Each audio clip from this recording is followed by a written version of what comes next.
ഇന്ന് നോക്കുന്നത് 7ാം ക്ലാസ്സിലെ 9ാമത്തെ ചാപ്റ്ററാണ്. ഭൂമിയെ അറിയാൻ ഭൂപടങ്ങളും ആധുനിക സങ്കേതങ്ങളും.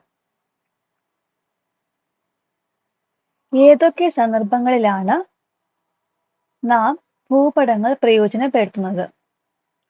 ഒരു സ്ഥലത്തിന്റെ സ്ഥാനം മനസ്സിലാക്കുന്നതിന്, ലക്ഷ്യസ്ഥാനത്തേക്കുള്ള വഴികൾ ശാസ്ത്രീയമായി കണ്ടെത്തുന്നതിന്, ഭൂപ്രകൃതി മനസ്സിലാക്കുന്നതിന്.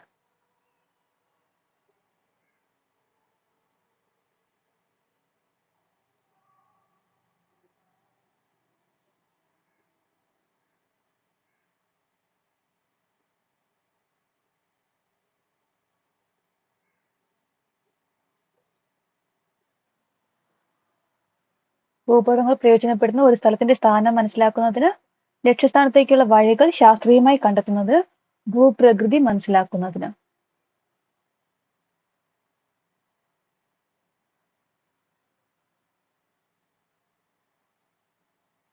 അറിയപ്പെടുന്നതിൽ വച്ച് ഏറ്റവും പഴക്കമുള്ള ഭൂപടം ഏതാണ്ട് BCE 2500 കാലഘട്ടങ്ങളിൽ നിർമ്മിക്കപ്പെട്ടിട്ടുള്ളതാണെന്ന് കരുതപ്പെടുന്നു.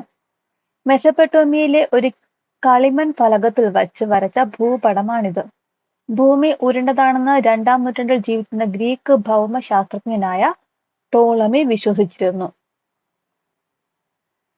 ഗ്രീക്ക് അറബ് ഭൂമിശാസ്ത്രജ്ഞരാണ് ആധുനിക ഭൂപട നിർമ്മാണത്തിന് അടിത്തറ പാകിയത്. അപ്പോൾ ആധുനിക ഭൂപട നിർമ്മാണത്തിന് അടിത്തറ പാകിയത് ഗ്രീക്ക് അറബ് ഭൂമിശാസ്ത്രജ്ഞരാണ്.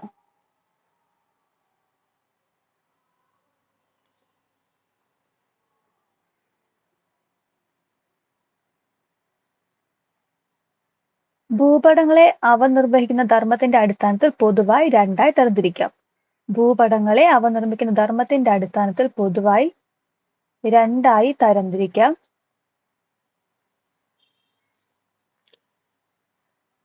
ഭൗതിക ഭൂപടങ്ങൾ, സാംസ്കാരിക ഭൂപടങ്ങൾ.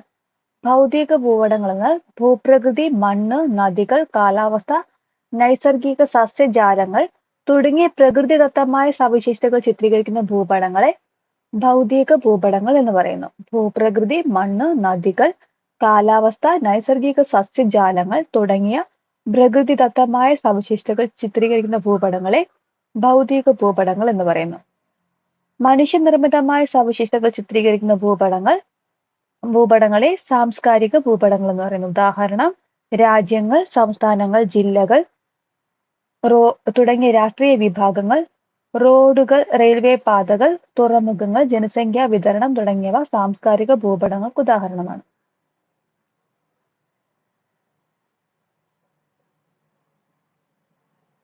ഭൂമിയിലെ യഥാർത്ഥ അകലവും ഭൂപടത്തിലെ അകലവും തമ്മിലുള്ള അനുപാതമാണ് ഒരു ഭൂപടത്തിന്റെ തോത്.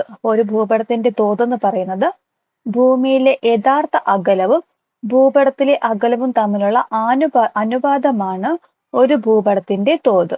ഭൂമിയിലെ യഥാർത്ഥ അകലവും ഭൂപടത്തിന്റെ അകലവും തമ്മിലുള്ള അനുപാതമാണ് ഭൂപടത്തിന്റെ തോത്. തോതിന്റെ അടിസ്ഥാനത്തിലുള്ള ഭൂമിയുടെ വർഗീകരണം ഭൂപടങ്ങൾ, വലിയ തോത് ഭൂപടങ്ങൾ, ചെറിയ തോത് ഭൂപടങ്ങൾ എങ്ങനെ രണ്ടായി തോതിന്റെ അടിസ്ഥാനത്തിൽ വേർതിരിച്ചിട്ടുണ്ട്.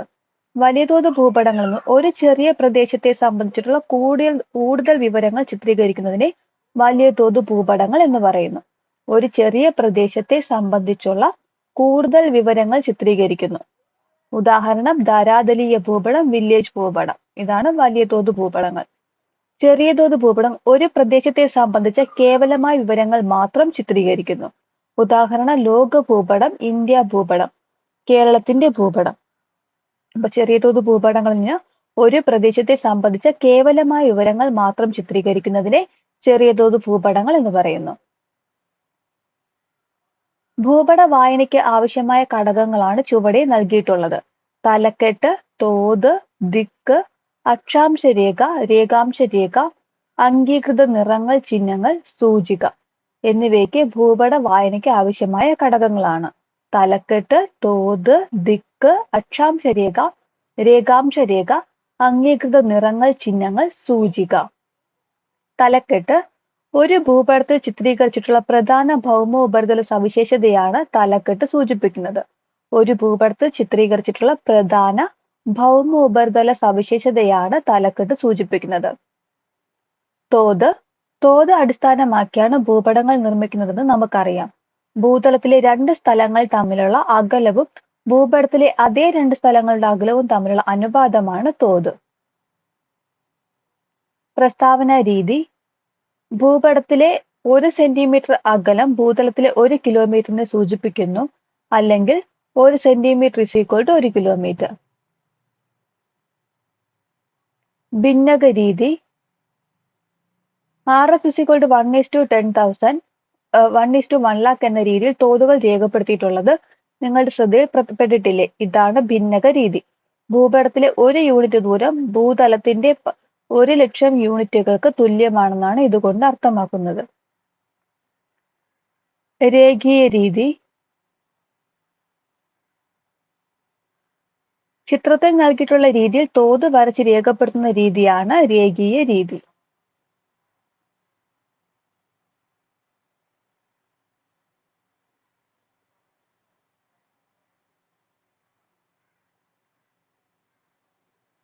വിദൂര സംവേദനം: ഒരു വസ്തുവിനെയോ പ്രദേശത്തെയോ പ്രതിഭാസത്തെയോ കുറിച്ചുള്ള വിവരങ്ങൾ വിദൂരതയിൽ നിന്നും സ്പർശബന്ധം കൂടാതെ ഉപകരണങ്ങളുടെ സഹായത്തോടെ ശേഖരിക്കുന്ന രീതിയാണ് വിദൂര സംവേദനം. ഒരു വസ്തുവിനെയോ പ്രദേശത്തെയോ പ്രതിഭാസത്തെയോ കുറിച്ചുള്ള വിവരങ്ങൾ വിദൂരതയിൽ നിന്നും സ്പർശബന്ധം കൂടാതെ ഉപകരണങ്ങളുടെ സഹായത്തോടെ ശേഖരിക്കുന്ന രീതിയാണ് വിദൂര സംവേദനം.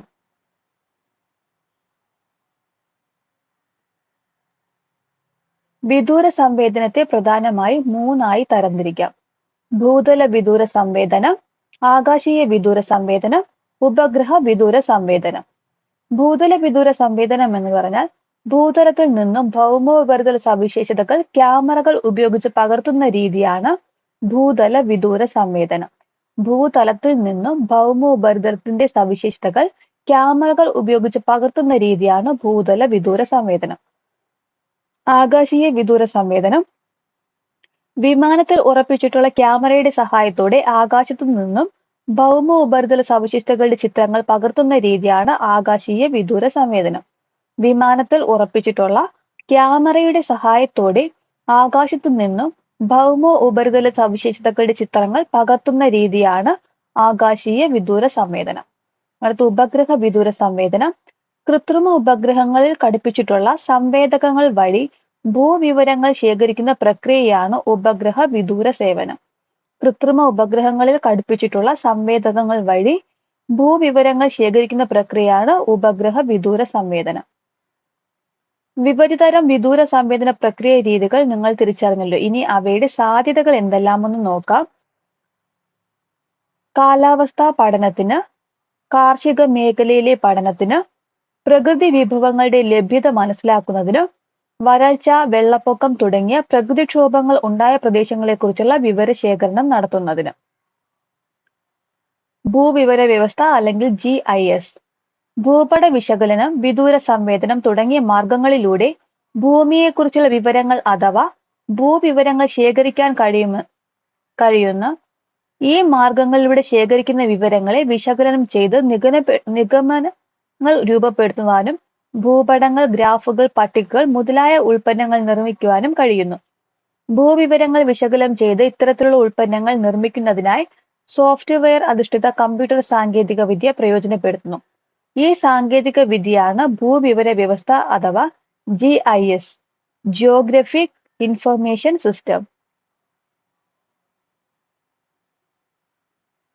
ഭൂവിവര വ്യവസ്ഥ കൊണ്ടുള്ള പ്രയോജനങ്ങൾ: വ്യവസായം, വാണിജ്യം, വിദ്യാഭ്യാസം, വാർത്താവിനിമയം, കൃഷി, ആസൂത്രണം, ജലസേചനം, ഗതാഗതം, പ്രകൃതി ദുരന്ത നിവാരണം, ടൂറിസം, വിഭവ പരിപാലനം. ഗ്ലോബൽ പൊസിഷനിംഗ് സിസ്റ്റം അല്ലെങ്കിൽ GPS. ഒരു വിമാനം ആകാശത്തിലൂടെ സഞ്ചരിക്കുമ്പോൾ അതിന്റെ സ്ഥാനം, പറക്കുന്ന ഉയരം, ദിശ, ലക്ഷ്യസ്ഥാനത്ത് എത്തിച്ചേരാൻ എടുക്കുന്ന സമയം ഇതൊക്കെ കൃത്യമായി കണ്ടെത്തി തരുന്ന ഒരു സാങ്കേതിക വിദ്യയാണ് ഗ്ലോബൽ പൊസിഷനിംഗ് സിസ്റ്റം. ഭൂമിയിൽ ഒരു വസ്തുവിന്റെ അക്ഷാംശ, രേഖാംശ സ്ഥാനം, അതിന്റെ ഉയരം എന്നിവ മനസ്സിലാക്കാൻ സഹായിക്കുന്ന സാങ്കേതിക വിദ്യയാണത്. ഇനി അതൊരു ചലിക്കുന്ന വസ്തുവാണെങ്കിലോ അതിന്റെ സ്ഥാനം, സഞ്ചാര ദിശ, സഞ്ചാര വേഗത, സമയം എന്നിവയൊക്കെ കൃത്യമായി നിർണ്ണയിക്കാൻ ഈ സാങ്കേതിക വിദ്യ കൊണ്ട് സാധിക്കും.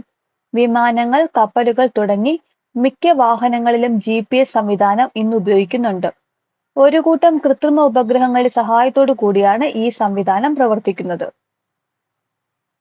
ഇന്ത്യയിൽ ISRO വികസിപ്പിച്ചെടുത്ത ഭൂപട നിർമ്മാണ സംവിധാനമാണ് ഭുവൻ. ഇന്ത്യയിൽ ISRO വികസിപ്പിച്ചെടുത്ത ഭൂപട നിർമ്മാണ സംവിധാനമാണ് ഭുവൻ.